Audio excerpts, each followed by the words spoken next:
One morning, Bongsu witnessed something terrifying in his bathroom. A black, creepy hand was reaching out of the toilet. He freaked out and quickly called his wife. She thought he just forgot to bring toilet paper and didn't even look at what was in the bowl. After Bongsu pointed it out, she finally noticed the hand sticking out of the toilet. They had no idea what was going on. Since it didn't seem like a prank, his wife decided to get closer and figure it out. The hand was pitch black with long, sharp fingernails. She stared at it, wide-eyed. Suddenly, the hand twitched. She screamed and fainted right there. Thankfully, Bongsu caught her in time. He dragged her to the wall and checked on her. Luckily, she had only passed out. Bongsu quickly called the police and explained what had happened. Just as he hung up, the doorbell rang.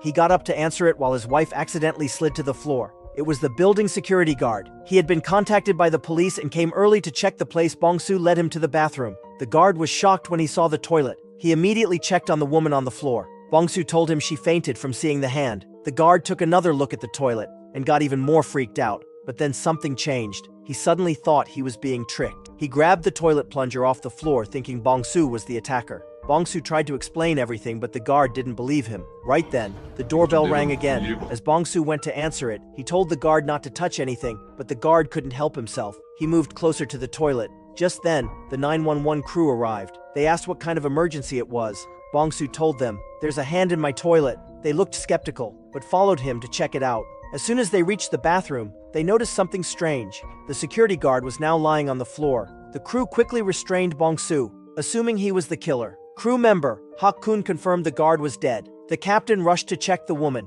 She was still alive, just unconscious. Then Hak-kun spotted the hand in the toilet. Bongsu kept saying he didn't kill anyone. The captain ordered Hak-kun to pull out his phone and record everything as evidence. Then he told him to pull the hand out of the toilet. Hak-kun put on gloves and got ready. But just as he reached in, the hand suddenly grabbed him. Kwon rushed forward and grabbed Hak-kun, but he couldn't pull him free. The captain jumped in to help. All three of them pulled with all their strength until they finally freed Hak-kun from the grip. But then, the hand began to move on its own, twitching wildly. Before anyone could react, it reached out again and grabbed Kwon. It lifted him high into the air as everyone stood frozen in horror.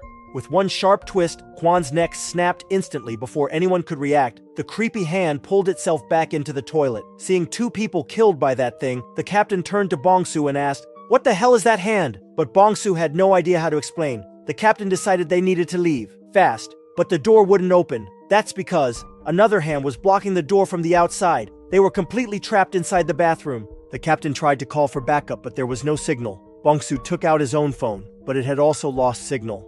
The captain got so angry he threw the phone straight into the toilet, but instead of sinking, the hand caught the phone, then hurled it right back. It flew across the room and stabbed into the front door like a knife. That's when the captain remembered something. A few days ago, they got a report. A woman's body was found in the sewers. Her hands had been cut off. The captain started to suspect that this hand belonged to her. Just then, he noticed something terrifying. The dead security guard's hand was changing. It had become another black hand, and it twitched. The captain froze in shock. Meanwhile, Hak-kun wasn't doing so well either. He coughed up a mouthful of blood, his eyes rolled back, and he collapsed. No matter how hard the captain tried, he couldn't save him. That's when it hit them. Anyone touched by the hand was infected with a deadly virus. Bongsu quickly grabbed every bottle of disinfectant he could find. To their surprise, the hand reacted to it. It worked. The captain handed him more disinfectant and said, "Wake your wife up, it's time to fight back." Bongsu finally got his wife to wake up. But the moment she saw the chaos, she screamed like crazy. So Bongsu slapped her. She slapped him right back. He said, "Well, now you're definitely awake." The captain tossed a bottle of disinfectant to Bongsu and shouted, "Take out that hand." But just then, Kwon sat up. He had turned into a zombie. Bongsu had to change plans and attack Kwon first. Suddenly, zombie Hak-kun grabbed the captain's leg and sank his teeth into it. Bongsu rushed over and dumped an entire bottle of disinfectant on him. It worked. Hak-kun let go, and the captain was safe, but he was already infected. He didn't have much time. Before he lost his mind, he told Bongsu to ignite the phone and use the explosion to blast open the door. Bongsu jumped toward Kwon's body, desperately searching for a lighter. He found one, but the toilet hand suddenly grabbed his head. In one last move, he tossed the lighter to his wife.